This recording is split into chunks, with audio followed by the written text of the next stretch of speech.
இந்த அனைத்து நல்ல உள்ளவங்களுக்கு வணக்கம் நண்பா. நாம் இந்த வீடியோவில் பார்த்தீங்களா அருள்மிகு ஏகாம்பரேஸ்வரர் திருக்கோயில் பார்த்தீங்களா ஜாப் வேகன்சி வந்தது.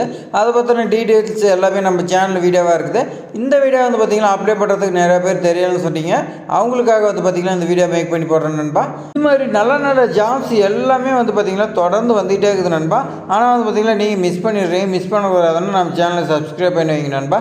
அதேமாதிரி பார்த்தீங்கன்னா பழனி முருகன் கோயில், திருவண்ணாமலை, இதுக்கெல்லாம் பார்த்தீங்கன்னா இன்டர்வியூவில் என்னென்ன கொஸ்டின் கேட்பாங்க எல்லாமே பார்த்திங்கன்னா நம்ம சேனலில் பார்த்திங்கன்னா வீடியோ வந்துட்டு இருக்குது. அந்த கொஸ்டின்ஸ்லாம் நீங்கள் பார்த்திங்கன்னா பார்த்து நல்லா தெரிஞ்சு வச்சிங்க நண்பா. அப்போ தான் பார்த்திங்கன்னா இன்டர்வியூவில் கேட்கும்போது உங்களுக்கு ஜாப் நல்லா கிடைக்கும். இப்போ வாங்க நண்பா, நாம் இந்த வீடியோவில் எப்படி அப்ளை பண்ணலான்னு பார்க்கலாம். நீங்கள் பார்த்திங்கன்னா ஃபஸ்ட்டு பார்த்திங்கன்னா நான் டிஸ்கிரிப்ஷனில் லிங்க் கொடுக்குறேன். அந்த லிங்க்கில் போய் நீங்கள் பார்த்தீங்கன்னா இந்த அப்ளிகேஷன் பிரிண்ட் அவுட் எடுத்து வச்சுக்க. பிரிண்ட் அவுட் எடுத்து வச்சுட்டு நீங்கள் ரைட் சைடில் பார்த்தீங்கன்னா நீங்கள் ஒரு ஃபோட்டோ ஓட்டுற மாதிரி இருக்கும். சான்றொப்பதான்னு சொல்லியிருக்குது. நீங்கள் பார்த்தீங்கன்னா உங்களுடைய ஃபோட்டோ ஓட்டிடுங்க. அடுத்து பார்த்தீங்கன்னா பதவியின் பெயர் இருக்குது. ஒரு பதவியின் பெயர் மட்டும்தான் சொல்லியிருக்காங்க. ஒரு பதவிக்கு ஒரு விண்ணப்பங்கிறதுனால ஒரு பதவி பேர் மட்டும்தான் நீங்கள் எழுதுன மாதிரி இருக்கும். அதேமாதிரி உங்களுடைய பேர் எழுதிக்கிங்க. உங்களுடைய அப்பாவோ இல்லை கணவர், பாதுகாவலர் யார் பேரோ அவங்க பேர் எழுதிக்கலாம். அடுத்து பார்த்திங்கன்னா பிறந்த தேதி, இதுக்கு நீங்கள் பார்த்திங்கன்னா பள்ளிச் சான்றிதழ் நகல் வைக்கப்படணும்னு சொல்லியிருக்காங்க. இதுக்கு பார்த்திங்கன்னா நீங்கள் டிசி வச்சாவே போதுமானதுன்னு சொல்லியிருக்காங்க. நீங்கள் உங்களுடைய டேட் ஆஃப் பர்த் எழுதிங்க. எழுதிட்டு பக்கத்துலேயே பார்த்திங்கன்னா உங்களுக்கு எத்தனை வயசாகுதோ அதை எழுதிக்கலாம். அடுத்து பாலினம் பார்த்திங்கன்னா ஆனா பெண்ணான்னு சொல்லி கேட்டிருக்காங்க. அது நீங்கள் கொடுத்துங்கப்பா. அடுத்து பார்த்திங்கன்னா நிரந்தர முகவரின்னு சொல்லி கேட்டிருக்காங்க. உங்களுடைய அட்ரஸனையும் கொடுத்துங்க. அடுத்து பார்த்திங்கன்னா உங்களுடைய ஆதார் அட்டையில் 12 நம்பர் பார்த்திங்கன்னா இருக்கும். அதை பார்த்திங்கன்னா நீங்கள் எழுதுகிற மாதிரி இருக்கும். அதுக்கான சர்டிஃபிகேட் நீங்கள் வைக்கிற மாதிரி இருக்குன்னு சொல்லியிருக்காங்க. அதேமாதிரி பார்த்திங்கன்னா உங்களுடைய கான்டாக்ட் டீட்டெயில்ஸ் கேட்டிருக்காங்க. உங்களுடைய மொபைல் நம்பரை பார்த்திங்கன்னா ஆக்டிவில் கருத கொடுங்க. அடுத்து பார்த்திங்கன்னா உங்களுடைய மெயில் ஐடி கேட்டிருக்காங்க. அதுவும் கொடுத்துங்க நண்பா. அப்போ தான் பார்த்திங்கன்னா உங்களுக்கு ஏதாவது டீட்டெயில்ஸ்னால் உங்களுக்கு மெயில் பண்ணுவாங்க. அடுத்து பார்த்திங்கன்னா மதம், ஜாதி சான்றிதழ் இணைக்கப்படுவான்னு சொல்லியிருக்காங்க. உங்களுடைய மதம் எதுவோ அதை எழுதிங்க நண்பா. அடுத்து பார்த்திங்கன்னா உங்களுக்கு ஏஜ் லிமிட் கேட்டிருக்காங்க. 18லேருந்து 45 வயசுக்கு உள்ளே இருக்குன்னு சொல்லியிருக்காங்க. அதுக்கு மேலே இருந்தால் இந்த ஜாப் நாட் எலிஜிபிள் நண்பா. அடுத்து பார்த்திங்கன்னா எஜுகேஷன் குவாலிஃபிகேஷன் கேட்டிருக்காங்க. நீங்கள் விண்ணப்பிக்கக்கூடிய பதவியின் பேருக்கு பார்த்திங்கன்னா அதுக்கு ஒரு கண்டிஷன்ஸ் கொடுத்துருப்பாங்க. என்ன படிச்சிருக்குன்னு சொல்லியிருப்பாங்க. அது நீங்கள் இருந்துச்சுன்னா எழுதிங்க நண்பா. இதர தகுதின்னு சொல்லி கேட்டிருக்கேன். ஏதாவது எக்ஸ்பீரியன்ஸ் இந்த மாதிரி இருந்துச்சுன்னா நீங்கள் பார்த்திங்கன்னா இதில் மென்ஷன் பண்ணிக்கலாம். இல்லைன்னா விட்டுருங்க நண்பா. அடுத்து பார்த்திங்கன்னா நன்னடத்தை சான்றிதழ், இறுதியாக பயின்ற பள்ளி அப்படின்னா கல்லூரியில் பெறப்பட்ட சான்றிதழ்னு சொல்லியிருக்காங்க. நீங்கள் லாஸ்ட்டாக பார்த்திங்கன்னா எங்கே படிச்சிங்களோ அந்த நீங்கள் லாஸ்ட்டாக கல்லூரி முடிச்சிருந்தீங்களோ அங்கே பார்த்திங்கன்னா கான்ட்ராக்ட் சர்டிஃபிகேட் கொடுத்துருப்பாங்க. அதை வைக்கணும்னு சொல்லியிருக்காங்க. அதேமாதிரி பார்த்திங்கன்னா உங்கள் மேலே பார்த்திங்கன்னா ஏதாவது எஃப்ஐஆர், ஏதாவது தண்டனை கோர்ட்லேருந்து கொடுத்துருந்தாங்களா இந்த ஜாப் நாட் எலிஜிபிள்னு சொல்லியிருக்காங்க. ஆம்னா ஆம் கொடுங்க, இல்லைன்னா இல்லைன்னு கொடுங்க. ஆம் கொடுத்தீங்களாவே இந்த ஜாபுக்கு பார்த்திங்கன்னா நீங்கள் நாட் எலிஜிபிள்னுப்பா. அடுத்து பார்த்திங்கன்னா நீங்கள் விண்ணப்பிக்கும் பணியில் பார்த்திங்கன்னா முன் அனுபவம் இருப்பின்னு அதன் விவரம் பார்த்திங்கன்னா கேட்டிருக்காங்க.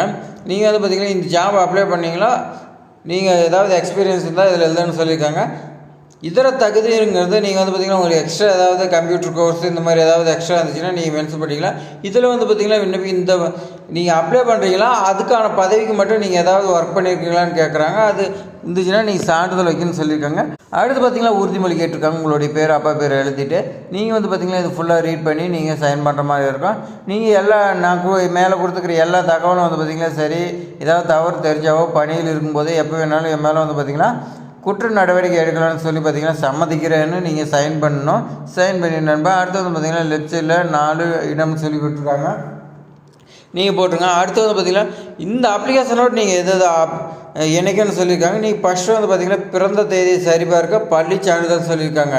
நீங்கள் மார்க் ஷீட் வைக்கணும் நண்பா. அப்படி எல்லாம் பார்த்திங்கன்னா டிசி மேக்ஸிமம் பார்த்திங்கன்னா மார்க் ஷீட்டுங்கிறது எஜுகேஷன் குவாலிஃபிகேஷனுக்காக. நீங்கள் டேட் ஆஃப் பர்த்துக்கு பார்த்திங்கன்னா டிசி வச்சா பெட்ரு. அப்படி இல்லைனா பர்த் சர்டிஃபிகேட் இருந்தாலும் ஓகே. அடுத்தது பார்த்திங்கன்னா ஆதார் அட்டை நகல்னு சொல்லியிருக்காங்க. அதோட ஜெராக்ஸ் வைங்க. அடுத்தது பார்த்திங்கன்னா உங்களுடைய கம்யூனிட்டி சர்டிஃபிகேட் கேட்டிருக்காங்க நண்பா, அதை வச்சுருங்க. அடுத்தது பார்த்திங்கன்னா கல்வி சான்றிதழ் நகல் காலம் 11 உள்ளவார்னு சொல்லியிருக்காங்க. நன்னடத்தை சான்றிதழ் காலம் 13 உள்ளவார்னு சொல்லியிருக்காங்க நண்பா. அதை பற்றி நம்ம பார்க்கலாம். அடுத்தது பார்த்திங்கன்னா அனுபவ சான்றிதழ் ஏதாவது இருந்தால் கொடுக்கலாம், இல்லைனா விட்டுலாம். சுய விசாலமிட்ட 35 ரூபா ஸ்டாம்ப் போட்டு சொல்லியிருக்காங்க நண்பா.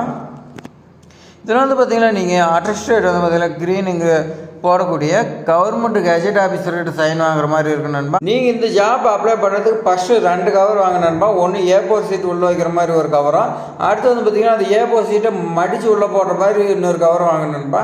இதில் பார்த்திங்கன்னா நீங்கள் ஸ்பீட் போஸ்ட் அனுப்புறதுனால நீங்கள் இப்போ A4 சீட்டில் பார்த்திங்கன்னா லெஃப்ட் சைடில் பார்த்திங்கன்னா உங்களுடைய அட்ரஸும், ரைட் சைடில் பார்த்திங்கன்னா 2 அட்ரஸ் நீங்கள் கோயில் விண்ணப்பிக்கிறீங்க, அந்த கோயிலோட அட்ரஸ் வந்து பார்த்திங்கன்னா ரைட் சைடில் இருந்திருக்கு நண்பா. மேலே வந்து பார்த்திங்கன்னா ஸ்டாம்பு எதுவுமே நீங்கள் ஒட்டக்கூடாது. நீங்கள் அப்படியே கொண்டு போய் டேரெக்டாக போஸ்ட் ஆஃபீஸில் கொடுத்தா அவங்க வந்து பார்த்திங்கன்னா ஸ்டிக்கர் ஒட்டி ஸ்பீட் போஸ்ட் அனுப்புவாங்க. ஆனால் உள்ளே என்னென்ன டாக்குமெண்ட் வைக்கணும்னா அப்ளிகேஷனு இந்த நகல் எல்லாமே வைக்கணும். அதோட வந்து பார்த்திங்கன்னா ஒரு நான் சொன்ன மாதிரி A4 சீட்டை மடித்து போடுற மாதிரி ஒரு கவர் சொன்னல, அதையும் நீங்கள் வைக்கணும்மா. அதில் வந்து பார்த்திங்கன்னா நீங்கள் 35 ரூபா ஸ்டாம்ப் ஓட்டணும். ஸ்டாம்ப் போட்டு பார்த்தீங்கன்னா அதில் வந்து பார்த்திங்கன்னா நீங்கள் 2 அட்ரஸில் உங்களுடைய அட்ரஸ் எழுதிக்கணும். இதெல்லாம் நல்லா நோட் பண்ணி வச்சிங்கன்னு ஏதாவது டவுட் இருந்தால் கமெண்ட்டில் சொல்லுங்கள். நீங்கள் வந்து பார்த்திங்கன்னா ரைட் சைடில் உங்களுடைய அட்ரஸ் எழுதிங்கன்னா, லெஃப்ட் சைடில் வந்து பார்த்திங்கன்னா ஃப்ரம் அட்ரஸ் வந்து பார்த்திங்கன்னா அவங்களுடைய கோயில் அவங்கள வந்து பார்த்திங்கன்னா எழுதி உங்களுக்கு இன்ட்ரிவ் கால் லெட்டருக்கு அனுப்புவாங்க நண்பா. நீங்கள் வந்து பார்த்திங்கன்னா இது வைக்கலாம் வந்து பார்த்திங்கன்னா உங்களுடைய அப்ளிகேஷன் ரிஜெக்ட் ஆகிடும். அதனால் வந்து பார்த்திங்கன்னா அப்ளை பண்ணுறதே வேஸ்ட் நண்பா. அதே மாதிரி பார்த்திங்கன்னா இதுக்கெலாம் ஒரு சில நிபந்தனைகள்லாம் கொடுத்துருக்காங்க. எல்லாமே நீங்கள் நோட்டிஃபிகேஷன் இருக்குது, நீங்கள் வந்து பார்த்திங்கன்னா செக் பண்ணி பாருங்கள் நண்பா. அப்படி இல்லைனா இதுக்கு முன்னாடி போட்டால் நம்ம சேனலில் வந்து பார்த்திங்கன்னா வீடியோ இருக்குது, அதில் நீங்கள் செக் பண்ணி பாருங்கள். நிபந்தனை எல்லாமே கிளியராக சொல்லியிருப்போம் நண்பா. அதுவும் டிஸ்கிரிப்ஷனில் லிங்க் வீடியோ கொடுக்குறேன் நண்பா. இதுமாதிரி பயனுள்ள தகவலை வந்து பார்த்திங்கன்னா நீங்கள் தொடர்ந்து மிஸ் பண்ணிட்டே இருக்கிறீங்க நண்பா. மிஸ் பண்ணக்கூடாதுன்னா நீங்கள் வந்து பார்த்திங்கன்னா நம்ம சேனலை சப்ஸ்கிரைப் பண்ணி வைங்க நண்பா. அப்போ தான் வந்து பார்த்திங்கன்னா நீங்கள் மிஸ் பண்ணாமல் இருப்பீங்க. இந்த வீடியோ பிடிச்சிருந்தா உங்கள் ஃப்ரெண்ட்ஸுக்கு எல்லாத்துக்குமே ஷேர் பண்ணி விடுங்க, அவங்களுக்கு அப்ளை பண்ணுறதுக்கு பயனுள்ளதாக இருக்கட்டும். அதே மாதிரி பார்த்திங்கன்னா ஏதாவது டவுட்னா கமெண்ட் பண்ணுங்கள் நண்பா, லைக் பண்ணுங்கள் நண்பா. தேங்க்ஸ் ஃபார் வாட்சிங்.